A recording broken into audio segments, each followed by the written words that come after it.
This is all a very complicated and sad situation. About 4 years ago, my wife and partner of 8 years passed away due to complications after the birth of our second son. I, 28M, was deployed at the time and completely devastated. After flying home, I felt that nothing would make me happy again. My sons, 6M and 4M, are great, but overwhelming, so I asked a sister of one of my Marine buddies, Cass, 24F, to help out. She had been friends with my wife, and she agreed in exchange for a place to stay. At the time, Cass was only 20 years old and in quite a bit of debt due to her extremely abusive ex-boyfriend, whom she had finally left about 3 months earlier. During the first few weeks of her helping out with the boys, she asked to borrow money to see a doctor due to shaking hands and other complications. I happily obliged. She was an angel, doing all of the cooking and cleaning and keeping my young family together. It turned out that she had developed some sort of neurological disorder, probably brought on by repeated abuse. At the time, it seemed simple. I had good insurance, she needed health care, I never thought I'd be able to move on from my wife, and she was afraid of intimacy. I agreed that I would marry her but keep our platonic relationship. She promised not to burden me with her debt, and we had a prenuptial agreement and all. I know that this is fraud of the government, but we were both so damaged and needed somebody, if not intimately. The past 3 years have been about as good as expected, if not better. Cass is better than great. She keeps the house spotless, has food ready every night when I get home, and has been working overnight as a baker and almost has her debt paid off.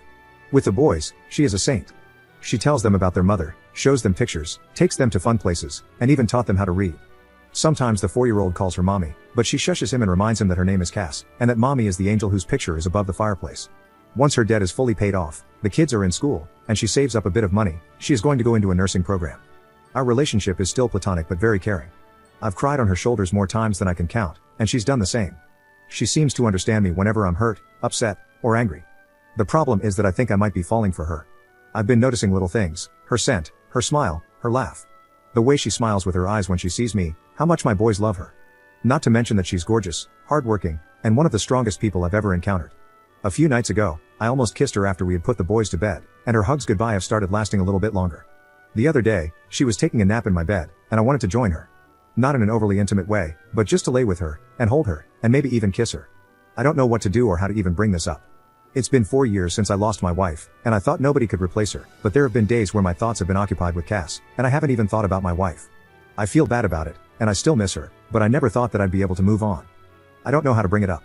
I don't want to scare Cass or make her uncomfortable, but this is becoming more difficult than I could have ever imagined. I was thinking about asking her to get dinner, just the two of us, and bringing it up. But what if she refuses? How can I gauge her interest? If it means anything, the other day she was having a hard time with the boys, so I brought her home some of her favorite flowers. She was extremely giddy and gave me another lasting hug, and then she gave me a quick kiss on the lips. I was taken aback, but she pranced around, finishing dinner and putting the flowers in a vase. What does this mean? Edit, screw it, I've called her favorite fancy restaurant and made a reservation. Her brother, Joe, said he could watch the kids. I'm going to tell her how I feel during dessert. Update 1.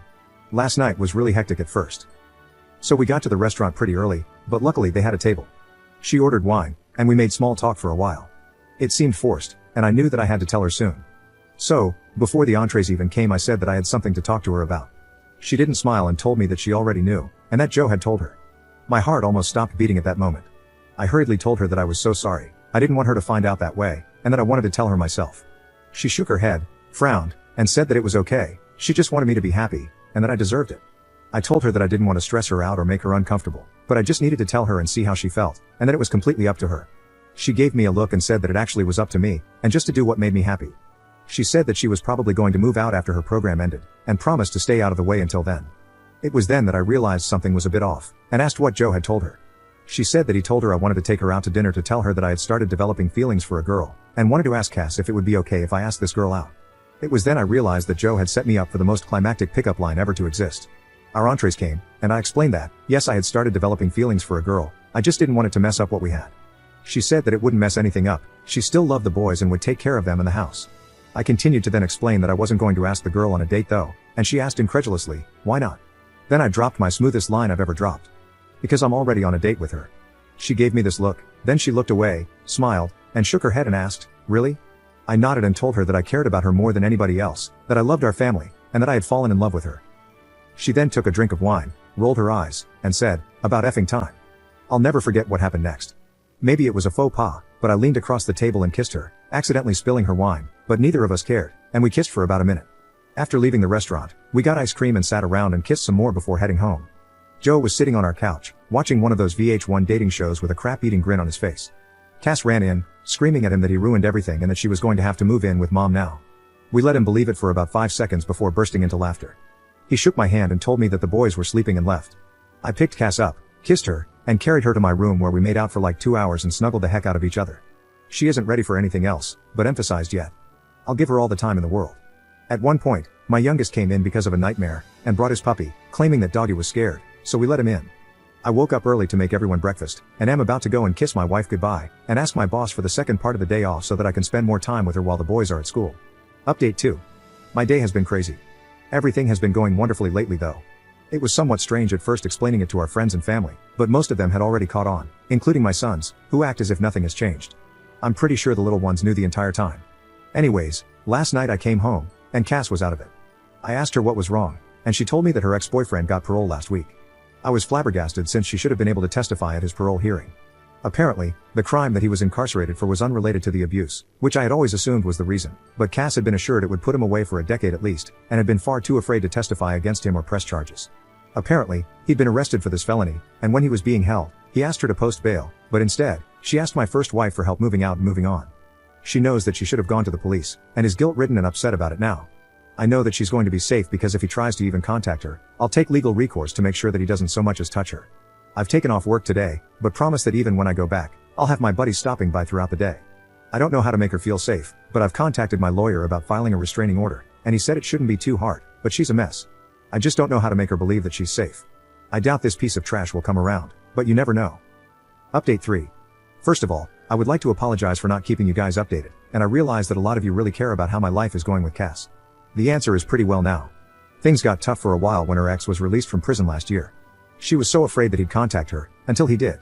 I remember that night like it was 5 minutes ago. Somebody rang our doorbell, and my oldest answered. He asked for Cass, and she told the boys to go upstairs and gave me a look, and I knew, but she didn't look scared. Her ex apologized, begged for forgiveness, and asked for a second chance. But she was so brave and told him no, and asked him to leave. He did, and he tried to contact her a few more times before we got an order of protection against him. Last I heard, he moved upstate to live with his dad or something. About 7 months ago, we finally consummated our marriage. The boys are doing great, and Cass got a pretty good job. We're expecting our first child in February and couldn't be more excited, so you could say that life is pretty good right now. Update 4. Sorry for not updating. It was a pretty rough pregnancy, but everything turned out great. Little Therese was 9 pounds at birth, and as bald as I am. She's way easier than the boys were, she hardly ever cries and is the most photogenic baby ever.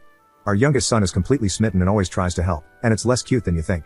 Other than new fatherhood, there's not much to update. I'm home watching the baby today while Cass is out, so I should be around for a while.